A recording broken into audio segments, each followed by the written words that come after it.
Hey students, this time for social studies, let's talk about U.S. foreign policy and democracy. So foreign policy are programs and policies that determine America's relations with other nations and foreign entities around the world. The different types of foreign American policy areas are diplomacy, military and security policy, international human rights policy, and economic policy. So what are the three goals of U.S. foreign policy? Security, economic prosperity, and the creation of a better world. So let's talk about U.S. security. This is traditionally concerned with the dangers posed by hostile foreign nations. This could include the military and regime threats at home and abroad. Today, threats are posed by non-state actors, organized by groups that are not necessarily nation-states in and of themselves. These groups attempt to play a role in the international system via a rogue means. So physical and online security. This is protection from attacks on U.S. citizens and property, both domestically and abroad. Security extends beyond the physical borders of the United States, even covering military installations and embassies around the world.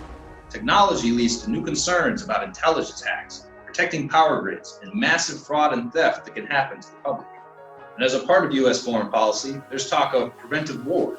And there's preemption, which is a policy of striking first when a nation fears the foreign foe may play a hostile action towards them. And on the other hand, appeasement, an effort to forestall war by giving in to some demands of some hostile power. And U.S. foreign policy, especially when it relates to the military, relies on deterrence, and they assume certain rationality and certainty from other countries. This deterrence, though, may not work on rogue states or non-state actors. The Soviet Union and the U.S., back a few years ago, feared global nuclear war.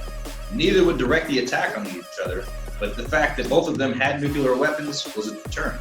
Members of some terrorist groups may not fear of losing their life, so the military deterrence really isn't one at all. So another part of U.S. foreign policy is economic, promote financial prosperity. And this is by expanding domestic employment within the United States, foreign countries establishing companies in the United States to provide jobs for U.S. citizens, and maintaining access to foreign natural resources at favorable costs to us.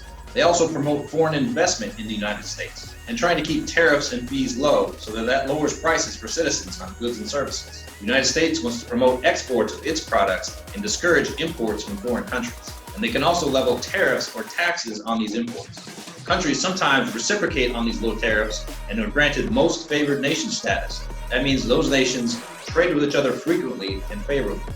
Another part of U.S. foreign policy is humanitarian policies. And these deal with environmental and human rights issues and deal with peacekeeping. These policies can range in priority depending on the security and trade issues associated with the given nation that the U.S. is dealing with. And part of the humanitarian efforts include peacekeeping.